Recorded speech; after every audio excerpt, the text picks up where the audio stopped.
Pouca gente sabe, mas Paulo Betti foi professor da Unicamp por 7 anos, entre 1977 e 1984. O ator deu aulas nas artes cênicas, curso que ajudou a fundar, junto com o professor Celso Nunes e com o grupo de atores vindos da Escola de Artes Dramáticas da USP. Richard Bolton, ela afagada, breve no cinema próximo de você. Com salário de professor, ele comprou seu primeiro carro. Pude comprar um primeiro Fusca. Eu estava casado com a Eliane Giardini, que também era professora lá, e íamos juntos de Fusca de São Paulo para Campinas pela rodovia Bandeirantes, que estava recém-construída. Comemorando os 50 anos de carreira, Paulo Betti apresentou em Campinas o espetáculo Autobiografia Autorizada, monólogo que conta a história da sua vida. Logo que o meu umbigo caiu, ele foi jogado num galinheiro para que eu tivesse amor pelos animais. Na entrevista, o ator lembrou do período na Unicamp, falou sobre teatro e reconheceu que paga o preço pelas suas posições políticas. Em viagem, tem cidades que se recusam a receber a peça gratuitamente. A peça é um retrato dos meus ancestrais, digamos assim, né? Falo do meu pai, da minha mãe, dos meus avós que vieram da Itália e que fizeram esse caminho da roça para a cidade. Eu nasci em Rafar, que é ali perto é o município de Capivari, e nós, quando eu era pequeno, fomos para Sorocaba. A história da minha família, além de ser uma história que é parecida com a de muitas outras, ela tem algumas particularidades que tornam bastante interessante. O fato de eu ter nascido numa senzala, que é um espaço físico onde ficavam os escravizados. E quando houve a abolição, os italianos entraram nesses lugares. Então, aconteceu isso com os meus avós. Quando mudamos para Sorocaba, meu avô foi trabalhar nas terras de um fazendeiro negro. Isso é uma coisa rara também. Não tinha muitos proprietários negros, proprietários de terra. E ali eu passei a observar a Casa Grande vendo da senzala. E depois eu escrevi durante 25 anos uma coluna semanal no jornal de Sorocaba, o que me deu também uma certa experiência para escrever. Quando a gente foi convocado, foi o Celso Nunes, que foi levado para lá pelo Rogério César Cerqueira Leite, o saudoso Rogério César Cerqueira Leite, que queria criar o Instituto de Artes. Ele tinha convencido o professor Zeferino Vaz que era necessário, veja bem, um físico, né? Ele convencido o professor Zeferino que seria legal um Instituto de Artes. Então, o Celso Nunes foi contratado e ele levou o grupo de teatro dele, que éramos nós, o pessoal do Vito. Éramos 12. Todos fomos contratados pela Unicamp e passamos, então, a fazer um trabalho que era com alunos de outras áreas. Nós montávamos peças, então nós passamos estruturando o que seria um curso ideal, de acordo com a nossa experiência que tínhamos tido na Escola de Arte Dramática da USP, como seria a escola da Unicamp na área de teatro. Ao mesmo tempo, convivíamos com os alunos de áreas diversas, convivíamos com professores de outras áreas também. Professora Marília de Andrade, que era de dança, o Raul do Vale, da área de música, Almeida Prado, da área de música, Marlise Meyer, também, de folclore. Era muito rica essa convivência. E o corpo a corpo com os alunos. Nós não esperamos que ficassem prontas as salas de aula para termos porque senão nós ficaríamos ali numa coisa burocrática, que a gente queria o contato com os alunos, né, para haver essa troca, para ver também como que era, o que eles queriam. Era uma terra vermelha, todo mundo com o calcanhar sujo de vermelho, de terra, e um momento muito rico, né? Porque eu me sinto muito privilegiado, muita sorte eu tive de estar no grupo do Celso e de ter sido convidado por ele para vir para a Unicamp, porque tinha uma carteira assinada com seguro-saúde, né? Isso é uma segurança. E pude comprar um primeiro Fusca. Eu estava casado com a Eliane Giardini, que também era professora lá, e íamos juntos de Fusca de São Paulo para Campinas pela rodovia Bandeirantes, que estava recém-construída. No meu Fusca vinha Eliane, Márcio Tadeu, professor Márcio Tadeu, professor Reinaldo Santiago, professora Marcília, Eliane e eu.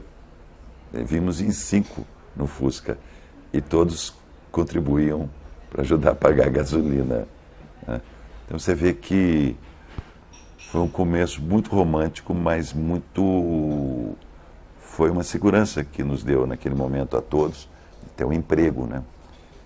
Eu demorei 7 anos, só 7 anos depois que eu fui trabalhar na televisão. Nesse tempo eu fiquei todo na Unicamp. Não cheguei a pegar a primeira turma oficial do curso já oficializado. Saí para ir para fazer uma novela. Fui convidado para fazer uma novela, Tranças e Caretas, na Globo.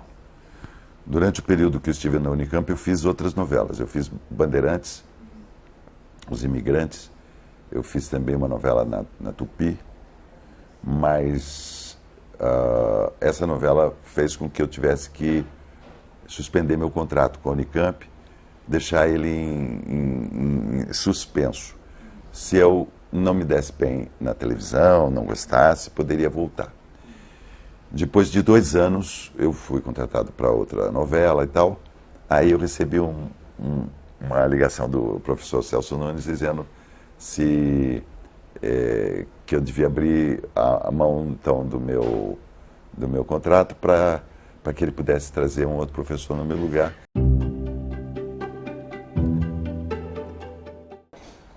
Do ponto de vista de se expressar e de se colocar politicamente, foi uma coisa que para mim aconteceu naturalmente. Da minha origem, né, vindo de uma família de camponeses, lavradores, e que se adaptaram ao trabalho nas fábricas. Minhas irmãs todas trabalharam nas indústrias Votorantim, fiação, tecelagem. Então isso para mim foi muito natural, que quando apareceu o Partido dos Trabalhadores, eu estava fazendo teatro em São Paulo e eu vi aqueles panfletos e era uma coisa natural para mim me envolver, participar, e nunca deixou de ser. Eu nunca tive nenhum desejo de ser político profissional, mas me interesso muito pela política, acho que é uma coisa, enfim, né, se você não se interessa, quem se interessa vai mandar em você, né? Então, de qualquer maneira, é uma coisa que me mobiliza. Eu gosto de dar palpites, eu gosto de me expressar, me expor politicamente. Eu não gosto de ficar neutro. Não acho que isso seja algum exemplo para ninguém. Isso é minha questão. Eu sou assim. Tem gente que prefere não intervir, não participar, porque tudo tem um preço, né? À medida que você provoca uma ação, você tem uma reação. Então eu percebo isso claramente com a minha peça em Viagem. A gente já tem o patrocínio, então a prefeitura deveria apenas nos ajudar com uma infraestrutura, um pouco de segurança, e teria a oferecer à cidade um espetáculo de teatro gratuito. E, mesmo assim, algumas prefeituras não querem, evidentemente por causa de meus posicionamentos políticos. Agora, como eu acho que eu estou lutando do lado certo do combate, né? da trincheira, que é a luta democrática, né? Digamos, eu não conseguiria ficar isento, por exemplo, na última eleição, quando corremos um risco hoje, que todo mundo percebe, com tudo que aconteceu depois, nós corremos um risco grave de, num possível segundo mandato, nós perdemos completamente a democracia que nós temos. Isso não é uma invenção, né? Isso está comprovado, né? Por frases, declarações, acontecimentos, né? O acontecimento de 8 de janeiro em Brasília, toda aquela depredação, todo aquele movimento nos quartéis, tudo que a gente sabe, né? Então, como é que eu vou ficar neutro diante dessa possibilidade? A novela cumpre no Brasil uma função interessantíssima, né? De um contato direto e muito forte com o público que gosta. É uma tradição, o povo gosta da história contada em capítulos. E a novela brasileira ocupou e ocupa ainda um espaço muito interessante no imaginário e com uma função muito importante. Quantos temas importantes foram debatidos em novelas, né?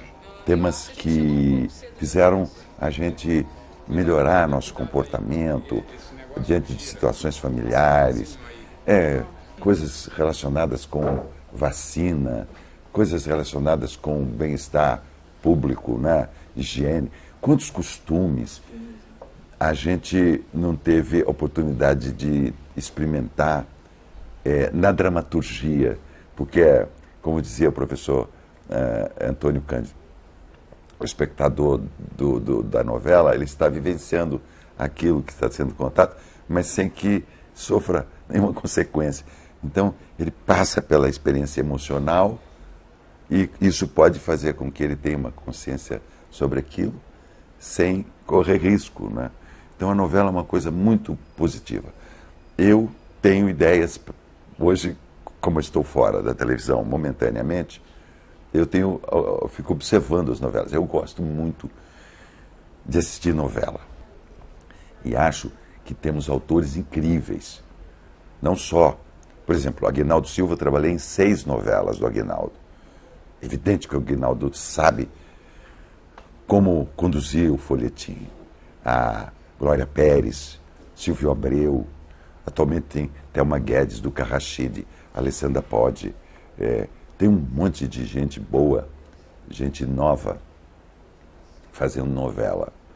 E eu fico sempre cutucando, dizendo que talvez seja o momento de termos uma novela, o que seria arriscado, mas eu estou a fim de uma novela muito política, digamos, que retrate o momento de uma forma mais declaradamente.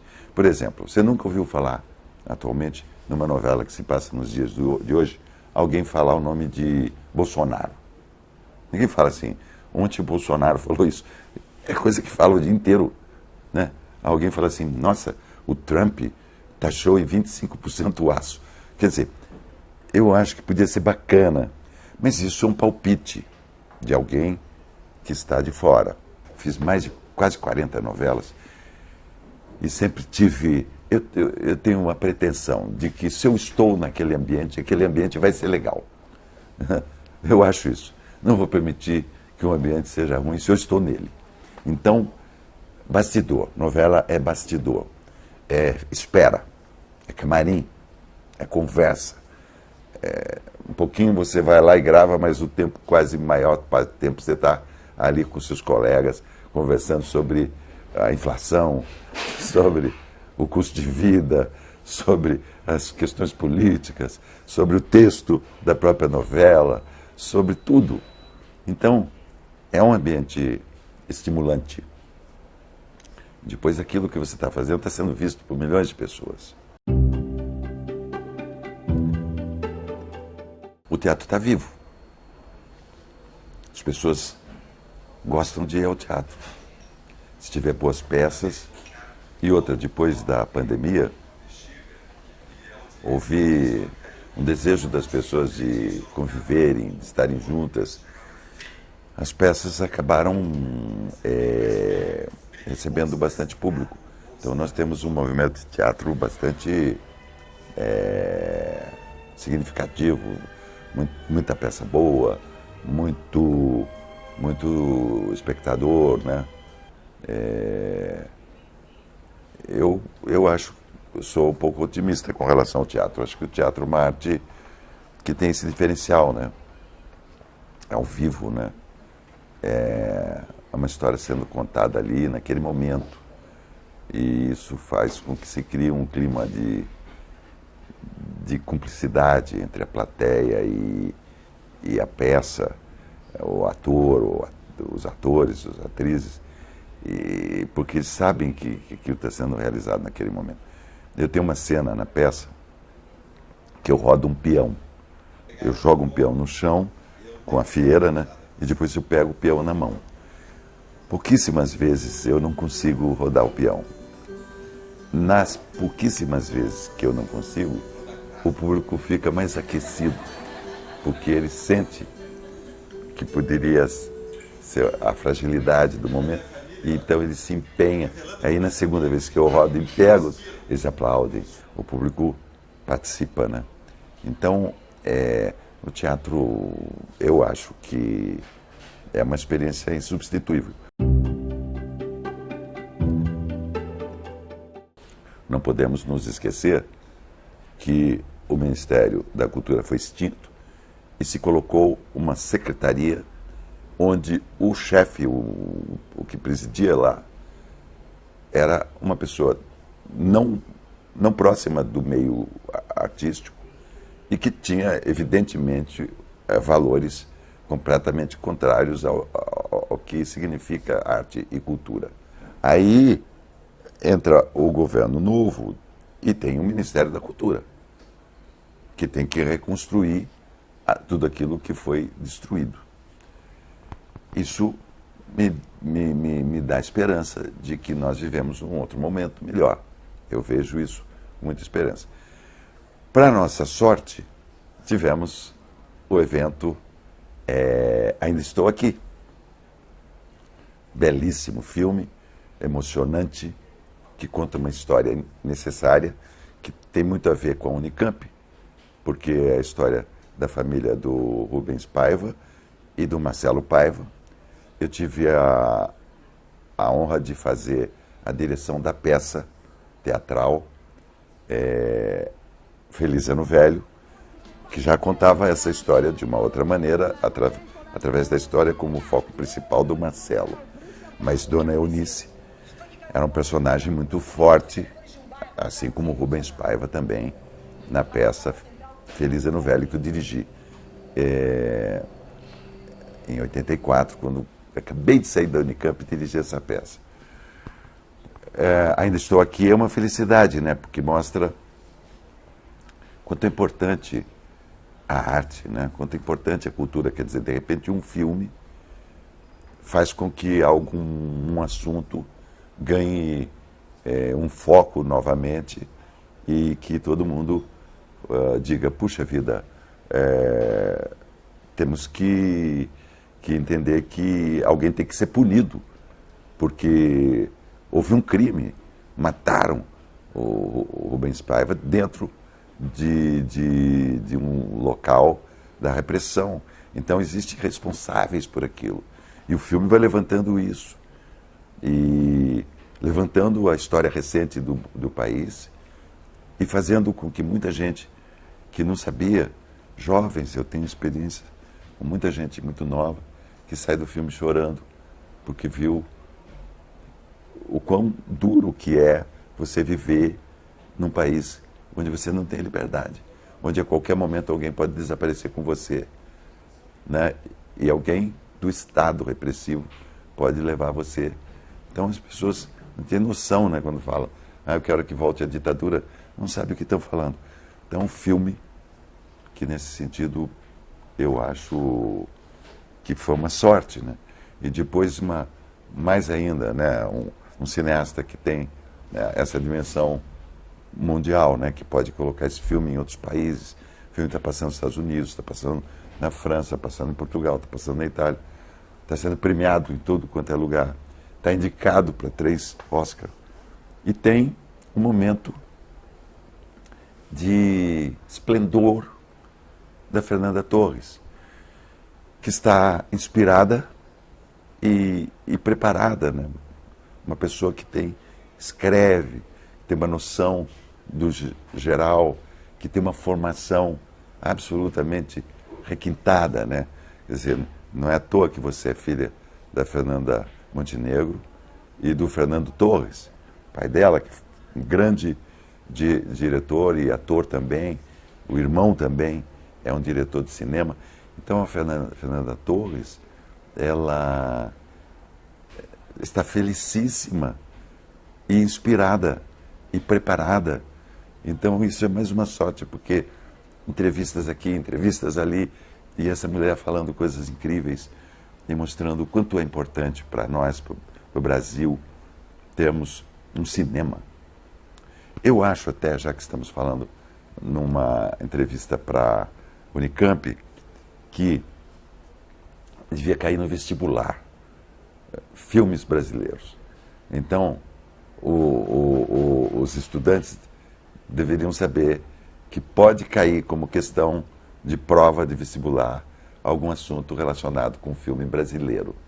Isso seria um estímulo bacana para os jovens brasileiros irem ao cinema ver filmes brasileiros. Digamos que você diga assim, 10 filmes nesse ano, se você não viu, veja. Procure aí, onde for, assista, porque pode ser motivo de questão de prova. É importante a arte, né? Eu acho que... Para que serve a vida, né? Então, sem música, sem teatro, sem artes plásticas, sem cinema, acho que não faz sentido, né? Eu acho que já existem pesquisas científicas bastante significativas. Tem uma professora até aqui em Bauru que juntou essas pesquisas, que dizem que as pessoas que consomem arte, cultura, que vão ao cinema, tudo, são mais saudáveis. Talvez sejam até porque são de uma classe que pode fazer isso. Mas não também, porque faz parte a arte e a cultura da vida, está isso na história da humanidade, né? Faz bem. Faz bem. Então, assim,